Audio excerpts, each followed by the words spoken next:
the drowsiness disturbing blood. The D, the drowsiness disturbing blood. St. John's Test, 2002. Mervyn Dillon, West Indian paceman, hits Anil Kumble with a nasty ball.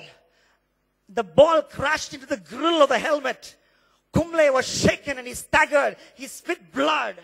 He came back, and then when India took the field, he went to Captain Saurav Ganguly, grabbed the ball, and he started bowling even as he was bleeding. And then he even took the wicket of one of the greatest batsmen to have held a cricket bat, Brian Lara. When you hear a story like that, when you hear a bloody story like that, so to speak, you also want to do something. You also want to get up from your sleep. Get up from your sleep. That's what the Bible teaches about Jesus' death. In Hebrews chapter 10, 12. Hebrews chapter 12, verse 12 and 13. So Jesus also suffered outside the gate in order to sanctify the people through his own blood. We know that.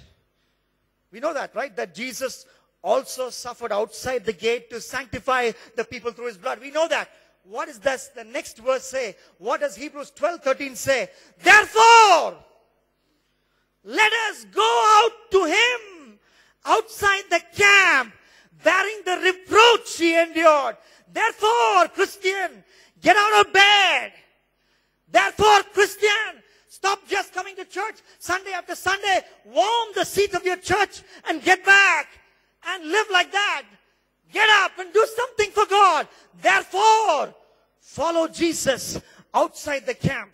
Follow him. Go behind the cross. Now that you've been saved, now that God has saved you, now that you're washed with the blood of Jesus, go to that same spot. Follow him. Bear the reproach that he once bore. That's why we need to go to the highways and the byways and tell others about Jesus. That's why we need to sweat for Jesus. You know, that was happening in the Garden of Gethsemane. Jesus was kneeling down and praying. If you read Matthew chapter 26 very carefully, it's a long chapter. 3 times, my friends, 3 times, Jesus talks about the sleep of his 3 close friends. They were sleeping. The 3 close friends of Jesus were sleeping in the garden when he was sweating. He was sweating. The Bible says in Luke 22:44, he sweated great drops of blood.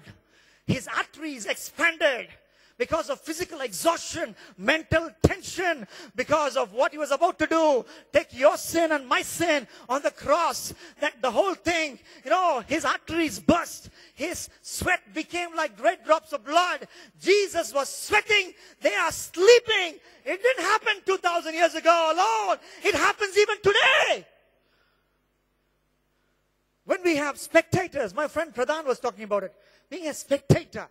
God wants you to be a soldier for him. God wants you to get into the game, get into the army, do something for him. Only one life. It will be soon past. Whatever you do for Jesus will only last. That was the thing that motivated me. When my break was as little as 15 minutes, I'd find my friend who loved Jesus. In 24/7, it was Pradhan. In HSBC, I had other friends. We would go and pray. We would read a Bible verse and pray. And I would take an opportunity to tell others about Jesus. During weekends, you know, it's my passion, you know. I have this tract which I've written. Bubbly outside, yet empty inside. Go give a tract. I'll tell the Lord Jesus, it's not just through pulpit preaching. I want to be a witness. I want to go to the last man in this great country called India. I want to tell that person about you. If a message doesn't work, I'll give a tract. If a tract doesn't work, I will do a drama. Somehow, I want to save some. I can't be sleeping and snoring. I must get out of bed. Walk outside the city.